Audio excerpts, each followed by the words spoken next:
Right. So we have this running joke with Arnis and with Mark, who play Citric and Finnan respectively, and that Uhtred never pays them. He just doesn't pay his guys, and every time that they do a job, Uhtred's like, yeah, I'll put that on the card. Don't worry about it. I got you. But it never happens. So I was wondering, Matthias, like, how would a lord during that time pay his men? What form or shape would that take if he were inclined to do so, which Uhtred was not? And they're always still so loyal to him. Yes. Well, so there's this moment that we talked about earlier where Uhtred says to his guys, I don't have a fortress, I don't have a lot of wealth to give you, but if you do follow me, then what I can give you is reputation. How real is that? Okay, so this is a very good question, and also it's a complicated one, and that is what we say on this podcast is complicated. Mm-hmm. It's complicated because of. I'm just looking at the comments here. The knowledge wave is coming. That's it. They know by now what's going to happen. We're just not going to say anything for the rest of the episode. So the reason that this is actually really complicated is because he is a lord without land. So that puts him, in this time period in a peculiar role, because on the one hand, he has his own reputation and his family name, which does mean something. It should give him certain rights. And on the other hand, he has been, dethroned, essentially. His land has been taken from him.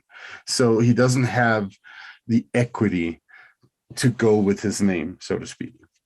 And that's why he's, of course, saying this, like, I can't give you land and money, I can give you fame, right? So then we have to ask ourselves, well, was that reasonable currency back in this time period in Northern Europe? And it definitely was if you were a Viking, right? And this is where it becomes interesting, because he's got this, he's in this like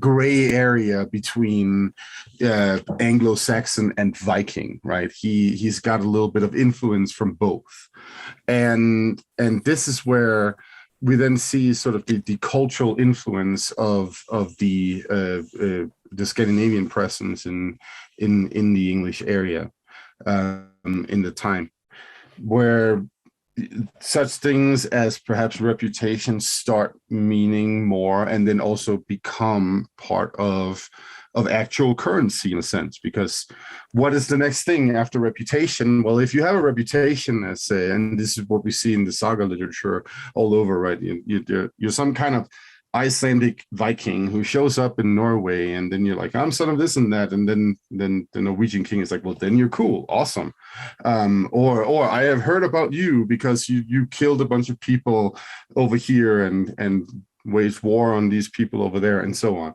So reputation definitely goes a long way in Northern Europe in this time period, and I think that's actually a legitimate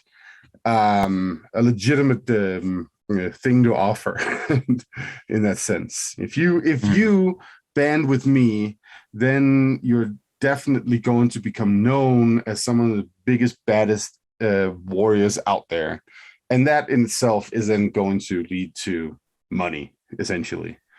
So yeah, right. Absolutely makes sense. Yeah, one of the things that I always loved in Bernard Cornwell's books, which is not something that we could really portray in the series that much, is how Uhtred would always pretend that he's somebody else. Right. He would always come along and be like, yeah, I'm Gustav Gustafsson, son of whatever. And people would be like, oh, wow, no way. And I guess because it was so completely possible during that time, there must have been so many imposters who just made up stories and paid skalds to write poems about them, and then became kind of war heroes without ever having seen a shield wall. Oh yeah, I am sure. I mean,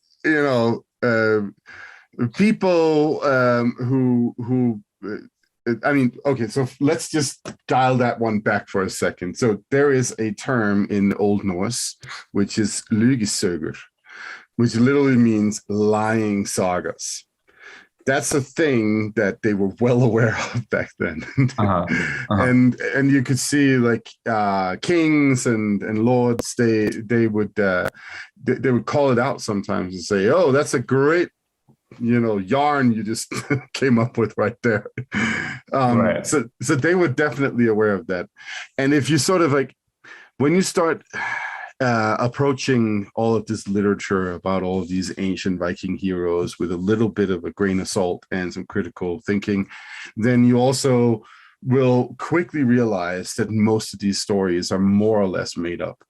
Like even the ones that seem most historically accurate, like you can still pick them apart in between. All embellished. Yes, absolutely, right. And so, but then that then becomes the question. We can do that with most literature that has been written throughout the ages, and you can always, you can critically review everything that you have from, say, like the American Civil War, and then you can apply a different theoretical perspective or something, and then you can say, well, actually, the situation was more of this and this instead of that and that, and so on, right? So there's always a chance to, deconstruct the vision or idea that we have of a certain era right now, right? Based off of how we approach the source material.